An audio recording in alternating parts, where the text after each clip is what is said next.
This is Robert Merdlacci, the MindShare Learning Report, Canada's Learning and Technology e-magazine, and welcome to This Week in Canadian EdTech, a very special edition, as I'm honored to have join me for a MindShare Learning Moment, Dr. Bonnie Schmidt, founder and president of Let's Talk Science, on celebrating 30 years of impact on science and STEM learning in schools for children and youth. We're going to explore what's next, the inspiration, and looking ahead to the 14th Canadian EdTech Leadership Summit happening in Ottawa on November 2nd and 3rd. Thank you for joining me today, Dr. Schmidt.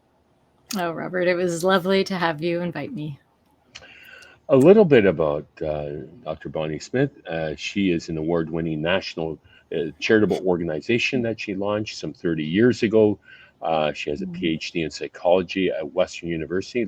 Let's Talk Science helps children and youth fulfill their potential and prepare for their future careers and citizenship roles by supporting their learning and engagement through science, technology, engineering, and math. Let's Talk Science has achieved well over 15 million interactions with children, youth, educators since its inception. Wow, was this on your roadmap, by the way, when you started 30 years ago? Oh my goodness, no way. And in fact, out of the reach, probably 80% of our growth has happened since about 2014 or so.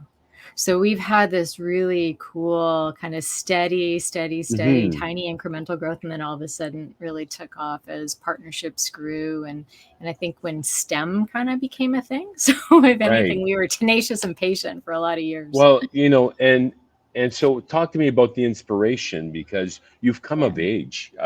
STEM learning wasn't an acronym, just like EdTech wasn't an acronym 25 years ago. But you were persistent. You had the growth mindset to continue down this path. Not many organizations grow and thrive that way over time, especially in education. I think I qualify as an accidental entrepreneur. This is when I was doing my PhD in physiology at Western. It was in the early 90s. And at that point in time, the economic recession ended up hitting science research pretty hard. So it was at a time when there wasn't much outreach between, town and gown. There was still the differences in the gap between the university and the community. And with the funding cuts, it was a great opportunity just to reach out in the London community to see if people were interested in getting involved. It exploded. So it was the right time, the right place. And quite frankly, email had just been available. I remember that. I was at York University back in the day when I first got email. So there is no way that Let's Talk Science would have even started. But in the early days, it was about getting graduate students mobilized out into the London community. Because the technology existed, there was a strong interest in reaching out into the community. And it was for more than just raising awareness of research, but it exploded. And I just had some amazing mentors and champions early on that convinced me to not postdoc, but to just give it a try to, do this thing for a couple of years. And like they say, the rest is history. And now kind of age, 30 years, the hair is a little bit whiter now, but it is amazing. It has been such a wild adventure. Teachers from the very first day have been in the center of our focus. How can we support educators from early childhood to grade 12?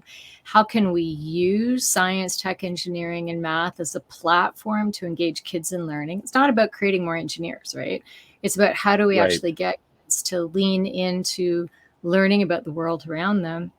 And if we do that really well, they're going to want to stay engaged in STEM disciplines, whether it's directly or peripherally, and they'll become better engaged citizens and just want to lean into the pressing challenges that we face. So I think, our secret sauce was to not think about defining content, but to really celebrate inquiry and exploration and discovery as the core elements of what we did with kids starting really young. So problem-solving skills, inquiry-based learning, and all those great things. Talk to me about the importance of partnerships. You are a master at partnerships, and that's been an integral part of your success. You're partnered with some 55 colleges and universities across Canada, and corporations, and not-for-profits. And CanCode is another one we'll touch on as well. Yeah, CanCode was supplying funding for a certain aspect of our work, but you're absolutely right. A collaborative spirit is one of our core values in the organization. And it's largely because, the work that we're setting out to do, it's all free to support educators across the country, coast to coast to coast. And it's about a culture. How do you shift a culture? How do you make sure that all young people have positive experiences and opportunities to engage? So right from the very beginning, the model has been built on finding partners who can help us with development and design of new programs, partners that can help us with delivery of programs. How can we govern? I see you're on our board of directors page right there. And so we work with the science and tech community, we work with the education community, we work with post-secondary education, and we work with community groups that support disadvantaged youth or youth that have been historically marginalized from STEM disciplines. So yeah, you're right. We're probably well over 100 partnerships that are very, very active right now. Incredible. Talk to me about the career pathways that you've seen evolve over the years. Do you mean within the organization or just Yeah, out? yeah, Because within the organization, and then yeah. and STEM science itself, because there's so many cool gigs that students could pursue Oh, these it's days. amazing. And in Yeah, fact, that's actually one core area that has set Let's Talk Science apart from a lot of other organizations over the years was the recognition of it's really important that kids understand the breadth and diversity of jobs out there, not just the traditional ones. And I have to tell you, right. part of that is because my original plan was to become a dentist, right? Like way back when. Wow. Yeah, and I didn't get in. I I did. failed the aptitude, the That's a carving good thing you failed test because it worked out well for twice. you I in the failed end. it twice, but I had no plan B, right? I didn't Right. have a fallback plan. So I did end up in graduate studies. And I swore at that point, if we were doing this education outreach, that no other kid was only going to have one plan. So we do a lot around career education, going right from, or jobs that require STEM skills Right. writ large, and critical thinking, information management, whatnot, to the kinds of jobs that require advanced university training, college training, Red Seal, and apprenticeship technology jobs, the whole gamut, the whole gamut. It's amazing. I would love to start all over again, knowing what I know today. And I think STEM science would be my wheelhouse. I mean, Yeah. curiosity has always got me in trouble, and there's so much to learn and explore. Case in point, we have Dan Sachs, the co-founder and CEO of Canadian Space Mining Corporation, speaking at our summit that you're going to join us on as well. And Mm-hmm. he's going to be talking about solving big problems in space and on Earth because there's a lot of innovation that comes through the process. Mm-hmm. It's a fascinating topic, right? We do a lot of work with the Canadian Space Agency, and in fact, right Hmm. now, one of our programs is a Lunar Rover Research Challenge. So it allows us to engage young people, and again, not just the hardcore science and Hmm. technology, but thinking about the ethical component, the regulatory component, the how do you make decisions about what you should do and what you might do and how you would go about Right. doing it. So it's critically important that we actually are having these kinds of conversations. Let's talk about the Canned Code project and the impact nationally. That's been in existence for a number of years. The federal government was supporting that initiative, hugely impactful. And you were one of the key contributors in that is Let's Talk Science. But we were one of the organizations that received funding from CanCode to really build out digital literacy programming. And so we at Let's Talk Science took the approach that we would help young people understand coding for purpose. So we created a variety of programs that help them to learn how to do coding, but in service to something. Like, for example, one of our projects, The Living Space, allowed kids to learn how to code microbits and develop a research tool. So they had sensor arrays, they had the microbits, and they could then monitor environmental conditions in their classroom and Wow. make changes to improve the conditions. So we started to see some really interesting things happen around the country, whether kids were bringing plants into the classroom to look at carbon dioxide levels, or opening doors or windows, or challenging their schools on HVAC improvements, right? So for Fantastic. us, Yeah, Can Code is one of many funding bodies that we've Right. worked with, but it really allowed us to build a focus on embedding digital literacy and skill development across all of our platforms, not just one particular one. And of course, post COVID, COVID was the inspiration for adapting to the online world, which you still continue to do, but Yeah. it's important to be face to face and hands on as well. It's been interesting. For probably 10 years or more, we've had a pretty strong presence online and have had online action projects for years.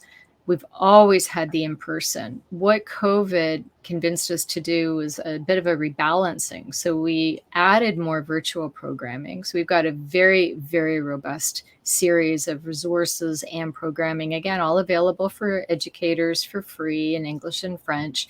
But now they're rebuilding back to in person, which I have to say is going really, really well. So now COVID's got us thinking a little bit about what other technologies do we need to be thinking about? How do we Right. embed it? How do we improve quality all the time so that teachers really are able to access the best of the best resources?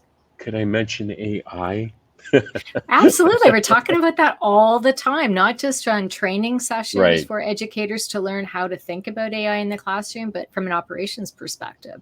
How might we leverage it? Where should we not leverage it? What are the issues and concerns that we need to think about as an organization? So, a hot topic around here.